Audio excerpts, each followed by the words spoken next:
Hi friends, Miss Claire here with Tuesday Storytime.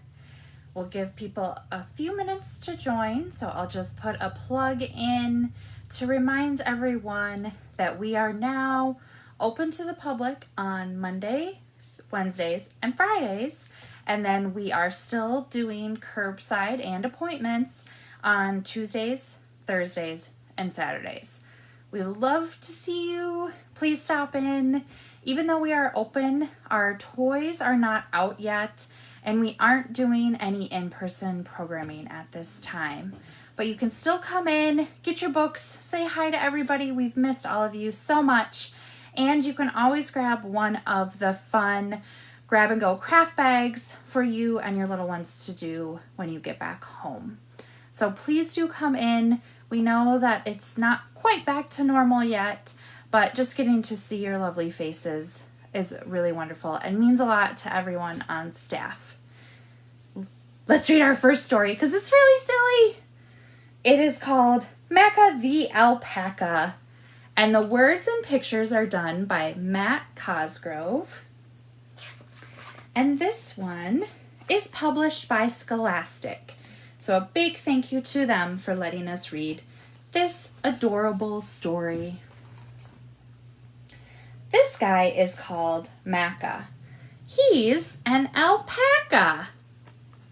Have any of you ever heard of alpacas before or seen them? He loves splashing in puddles and gives the best cuddles. He looks like he's having a lot of fun, doesn't he? A good hug is so nice. Macca's days were carefree, filled with giggles and glee, until drama. A llama. Uh-oh. That guy right here is called Harmer. He's no charmer. He's tall, strong, and woolly, but also a bully. Look at how mean he is. Kicking Macca. That's not nice. Harmer was mean, quite the worst you have seen. He took Macca's stuff and played very rough. You puny pipsqueak. I'm strong and you're weak. Ugh, Harmer's not a very nice person, is he? Or llama, I guess I should say. He's not a very nice llama. But you wouldn't want a person to act like that either, would you? Macca said, No, you're wrong. I'm surprisingly strong. The pair made a bet, and a challenge was set. Oof, what are they going to do? I'll move this boulder. Harmer pushed with his shoulder. He huffed and puffed and nudged till it finally budged. When Macca's turn came, he just used his brain. That's smart, Macca. Well, why don't you try to reach up this high? Look at her, are they eating some berries? Easily done using this. What does he use? Do you know the name for that? That's right, it's a ladder. Harmer let out a hiss.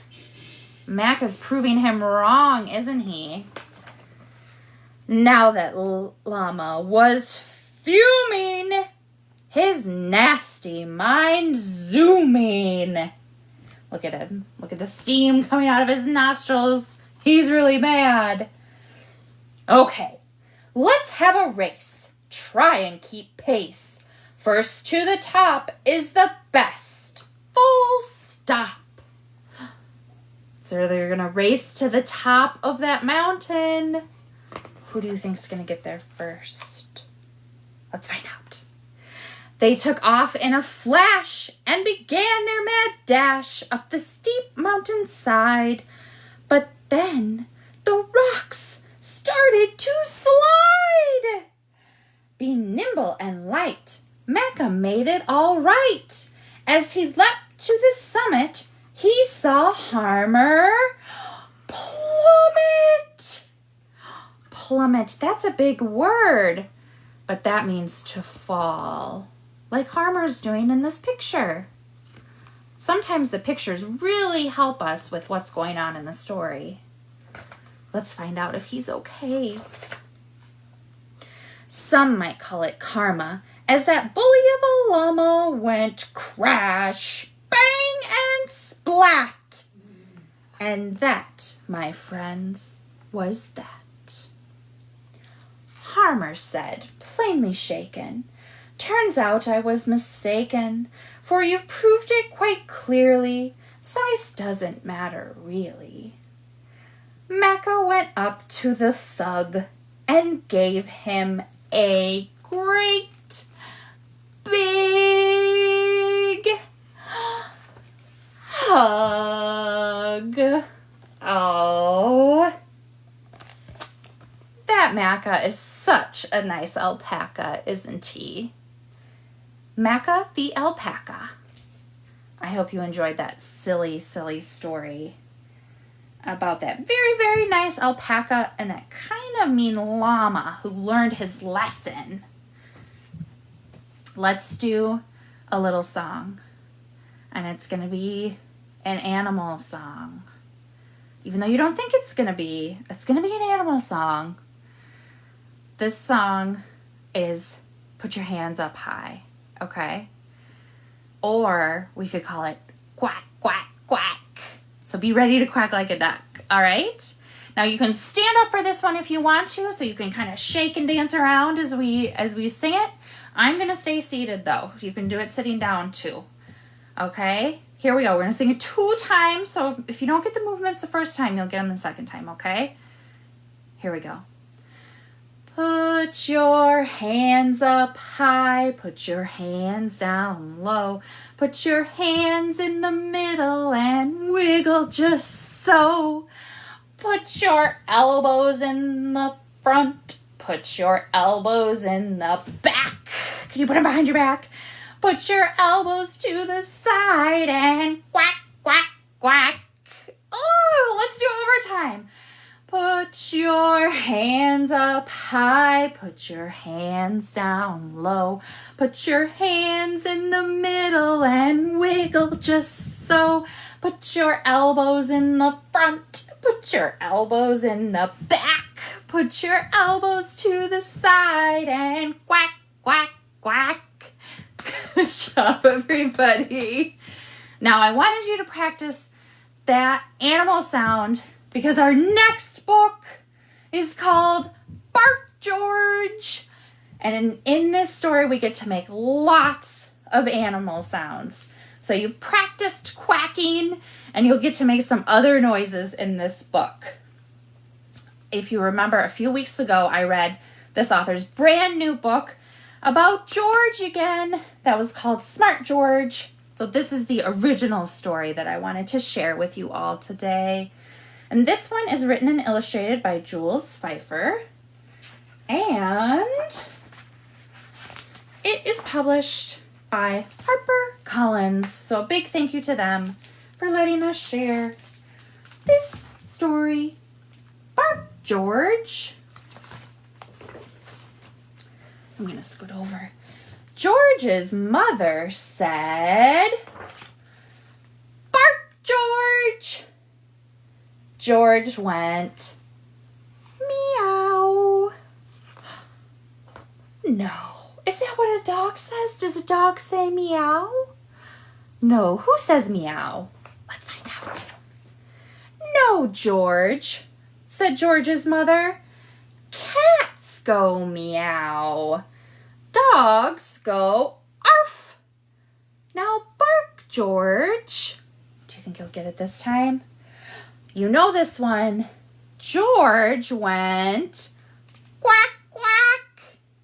Oh, no, George, said George's mother. What says quack, quack, huh? That's right, duck. go quack, quack. Dogs go arf. Now bark, George. George went oink. Who says oink? Can you think about it? Can you guess? No, George, said George's mother. Pigs go oink. Dogs go arf. Now bark, George. George went moo. What animal moos? Not dogs, do they? George's mother took George to the vet. I'll soon get to the bottom of this, said the vet. Please bark, George. George went meow. The vet reached deep down inside of George and pulled out a cat. Oh my goodness. Bark again, George. George went quack, quack. The vet reached deep, deep down inside of George and pulled out a duck. You're right. Bark again, George. George went oink. The vet reached deep, deep, deep down inside of George and pulled out a... What is that? That's right, he pulled out a pig out of that teeny tiny dog, George. What a silly story. We have to use our imaginations with this, don't we? What's he going to pull out next? Do you remember? Do you remember what other animal sound he made? Let's find out. Bark again, George. George went moo. The vet put on his longest latex glove. Then he reached. Oh, there's lots of deeps on this page. Let's say it together. Deep, deep, deep, deep, deep, deep, deep, deep, deep, deep, deep down inside of George. Oh, so far down. Look at Mom. She looks nervous. And pulled out a cow. That's pretty silly, isn't it? Look at that big cow. Oh, how funny. Bark again, George, says the vet. George went arf. He did it. He did it. George's mother was so thrilled that she kissed the vet. She gives him a big doggy kiss. And the cat, and the duck, and the pig, and the cow. They all get kisses. Isn't that nice? She's so happy. On the way home, she wanted to show George off to everyone on the street. So she said, bark, George. And George went... Do you think he's going to bark? I don't know. George went... Hello. Oh, no. That silly dog, George. Did you like that story, friends? I hope you did. I love this story. This is Bark George again, if you want to check that book out from the library. All right, friends. You know what? I skipped our welcome song today because I was so happy to have everybody here. But let's get our wavers out so we can say goodbye to each other, okay? We wave goodbye like this. We wave goodbye like this. We had fun at story time. We wave goodbye like this. Bye, friends. Thanks for coming.